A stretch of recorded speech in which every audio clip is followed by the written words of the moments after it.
এখন আপনাদের সামনে বক্তব্য দেবেন সারা বাংলায় আলোড়ন সৃষ্টিকারী কোকিল কণ্ঠ বক্তা, বাতিলের আতঙ্ক, নারী ভুঁড়ি কত কিছু বলে ৩-৪ মিনিট ধরে তার লকব বলে, তারপরে বক্তার নাম আসে, এটা হলো সেই দেশ।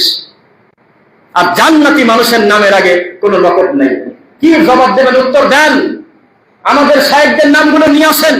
সাহেবটা আপনি ভালোবেসে বলেন সাহেবটা নাম না, নাম হলো রফিক বিন সাইদ, নাম হলো আসাদুল্লাহ গালিব, নাম হলো আব্দুর রাজ্জাক, বাপের নাম হলো ইউসুফ। বেদাতি বক্তার নামের লকব দেখেন। এক একটা বক্তার নামের আগে যে ধরনের লকব লাগাইছে, আমি বলেছিলাম যে ধর্মের হাড়িতে কুত্তায় মুখ দিয়েছে। ইমাম বুখারী রাহিমাহুল্লাহর মতো বড় বিদ্বানের নামের আগে কোনো টাইটেল নাই, লকব নাই, গ্যাটিস নাই, ওয়াসার নাই। আর আমাদের দেশে যে বানরের গল্প, কুত্তার গল্প বলে, আর যে বলে জাকির নায়েক যদি একবার বাংলাদেশে ঢোকে আর এয়ারপোর্টে যদি নামে তাহলে আমরা এয়ারপোর্ট ঘেরাও করব, এই নোংরা বক্তার নামের আগে লেখা আছে খতিবুল উম্মাহ। যদি না থাকে তাহলে আমি মিথ্যক। আরেকটা বক্তা বলতেছে আমাদের আকাবির হলো ওযুর পানি দিয়ে কি কি গুনাহ চলে যায় তা দেখতে পারতো। কন্যা নাউজুবিল্লাহ। এরকম একটা ল্যাংটা বক্তা যে রাবেয়া বসরির জান্নাত পুরানোর গল্প করে, সেই বক্তার নামের আগে লকব দিয়েছে সুলতানুল ওয়াইজিন, ওয়াজিদের বাদশা। আর এক বক্তা 3 টাকায় জান্নাত বিক্রি করছে এই দেশে। আজকে থেকে 2-3 বছর আগে বলছে জান্নাতে যেতে গেলে 3 টাকা লাগে। 1 হলো দেওবন্দি, 2 হলো তাবলীগ জামাত, 3 হলো পীরের খানকা। এই 3টার একটা থাকতেই হবে নাম। এই ভণ্ড হুজুরের নাম দিয়েছে হলো খতিবে বাঙ্গাল, বাংলাদেশের খতিব। এই তো সেই দেশ। এই দেশে যত ল্যাংটা কথা বলবেন, যত বাদে কথা বলবেন, যত নোংরামি করবেন, তত আপনার লকব বাড়তে থাকবে। শিরক বিদআত কাকে বলে এটা বোঝার আগে কারা করে সেটা আগে বোঝেন।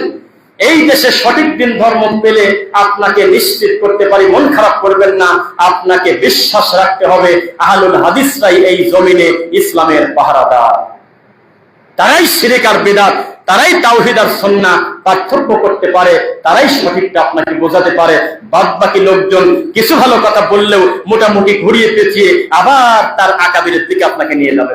সরাসরি বলবে না এটা হ্যাঁ, এটা না, এটা চলে, এটা চলে না, এই কথা মুখ দিয়ে বলবে না, একটু ঘুরিয়ে পেঁচিয়ে বলবে, এটা চলবে না। হককে হকের মতো করে বলতে হবে। বলেন ইনশাআল্লাহ।